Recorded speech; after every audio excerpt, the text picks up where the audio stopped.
The NFL is a league that is filled with mysterious little wrinkles. Some of them are for morale purposes, like the C on captains' jerseys or the stars that line the bottom of the letter. And some of them are just, well, pretty random, like the color of the penalty flags, or any number of the minor NFL traditions with forgotten origin stories. However, one of the league's biggest mysteries, and one of the stranger ones that people see every Sunday, but most really don't understand, is the green dot on the back of the helmets. That dot, however, is actually part of the sign of the NFL that doesn't get talked about all that much, but plays a huge role in the way the league operates today. Traditionally, fans think of football and the NFL as a brutish sport that simply pits 11 men against each other on the gridiron for 60 minutes every Sunday. And while it is one of the most violent sports out there, it's far more complex than people give it credit for. Gone are the days of lining up in the I formation, down after down, and pummeling your H back through the trenches, back and forth, until 3 hours have gone by and the final score is 13-7 or something to that effect. Nowadays, it is absolutely imperative for coaches to create, develop, and implement unbelievably complex schemes on both sides of the ball in order to put their players in the best positions possible to be successful. And with coaches like Bill Belichick and Sean McVay setting the curve around the NFL, it is proven more and more each week that these complex systems are a necessity, or more often than not, the team will underperform. Obviously, creating and implementing these systems is no small task, but it is equally important that the teams are able to develop a communication process that ensures the entire unit is on the same page, or it won't matter how epic the scheme is. The need for effective communication has resulted in a number of different strategies over time. In youth football, it is common to see the teams wide out run to the sideline, get the play call from the coach, and sprint back to deliver the call to the huddle. In college football, you will see assistant coaches waving huge oak tag cutouts with all sorts of crazy graphics on it to signal what the next play is.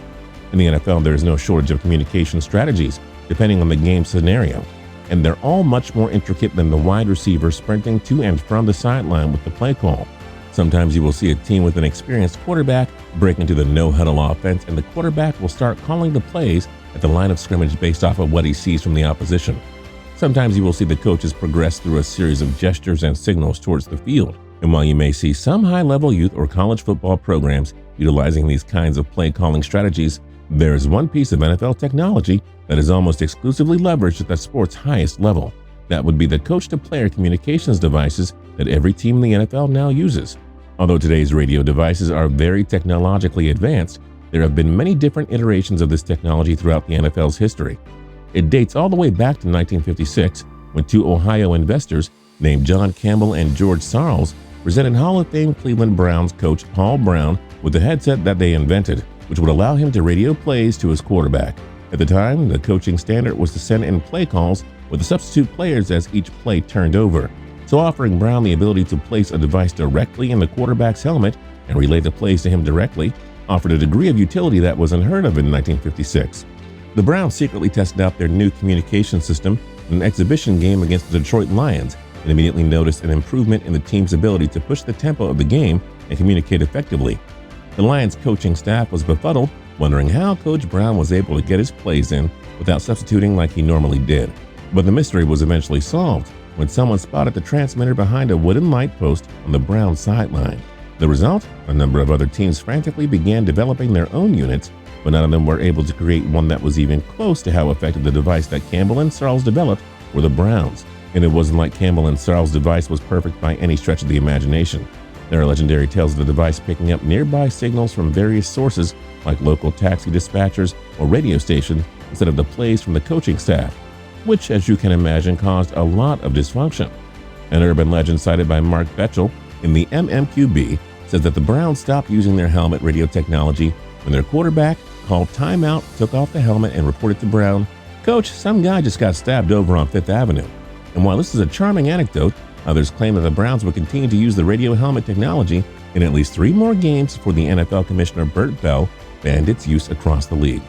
This ruling would remain the status quo all the way up until 1994, when the NFL approved a compliant version of the system that all the teams would be able to implement, which meant finally coaches no longer had to rely solely on hand signals and player substitutions to get the plays into the players.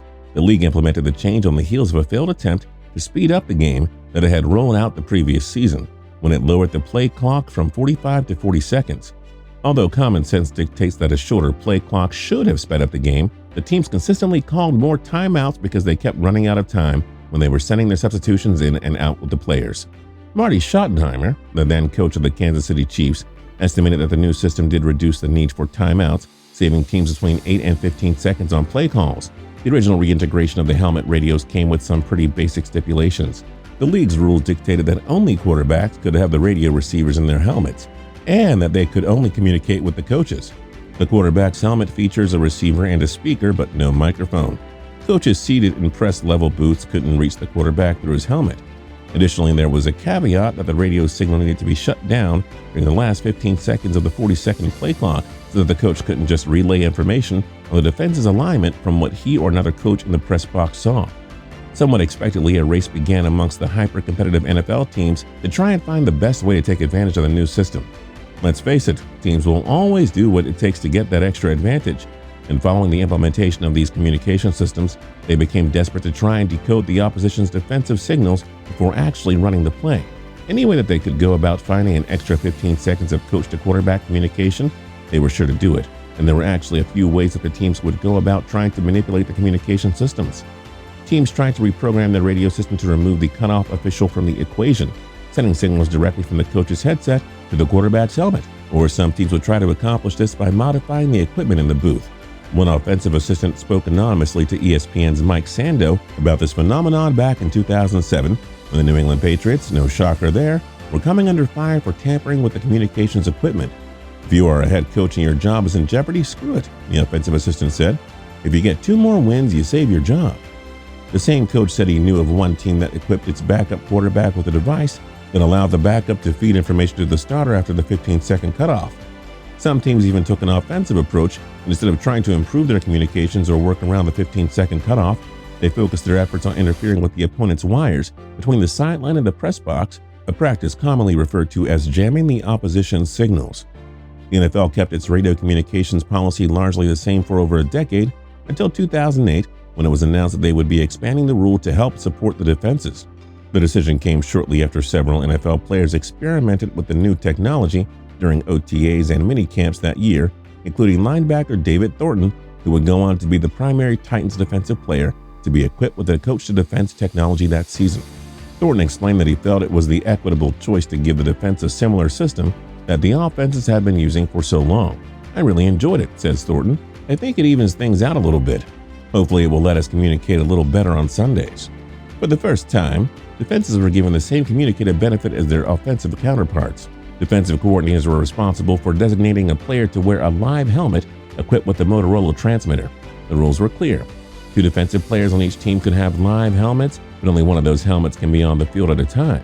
If a primary player's equipment malfunctions or sustains an injury, only then can a backup player's live helmet be used.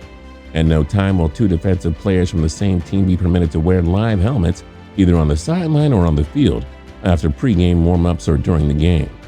Also, because of the controversies that arose from rolling out the use of these devices on the offensive side of the ball, the NFL personnel assigned to the game, or their designees, were required to maintain a written log of the usage and return the backup helmets and spare battery packs.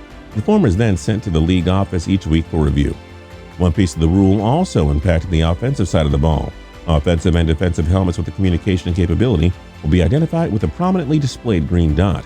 Yep, that mysterious green dot that you notice on the back of a few players' helmets is actually a marker that they have live radio signal going through their helmets. The dot itself is actually a small sticker with an NFL logo printed on it to assist the referees and NFL personnel in quickly determining which players have live helmets on. This is particularly useful on the defensive side of the ball. That's because on offense, it is almost exclusively the quarterback that would wear the live helmet, whereas the packages and leaders vary on the defense a lot more from series to series. If the defensive player with the live helmet is leaving the field, the alternate who is coming in with the helmet has to confirm with the official that he too has a live helmet and will now be the radio guy for the defense. Although this all seems super procedural, that is how it has to be in the NFL. The margins between winning and losing are so slim and the stakes are enormous that teams will do whatever it takes to win, even if that means manipulating theirs or their opponent's communication system. And while the green dot isn't the most aesthetically pleasing facet of any uniform, at least it has a legitimate purpose, unlike so many of the other obscurities of NFL culture. If you're new here and you haven't subscribed yet, now's a great time to click the subscribe button down below. If you like the video, then like the video. We'd really appreciate it. And last but not least, don't forget to tune into TPS every single day for more cool videos.